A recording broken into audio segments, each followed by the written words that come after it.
Apa vitamin yang boleh bantu untuk atasi masalah batu karang dalam buah pinggang? Apa yang vitamin yang kita boleh consume boleh bantu untuk mungkin cairkan, pecahkan, buang batu karang dalam buah pinggang. Sebab ini daripada testimoni yang real, sebab kami banyak dapat pelanggan yang macam tu kan, sebab zaman sekarang ni buah pinggang lah, dalam empedu lah, dan alhamdulillah bila guna konsisten kan, doktor discharge bagi tahu dah tak payah datang lah. Batu karang dah tak ada.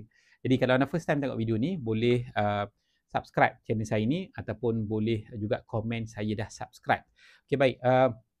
Ada beberapa vitamin sebab orang kita panggil vitamin semua benda basically yang pil-pil tu semua vitamin.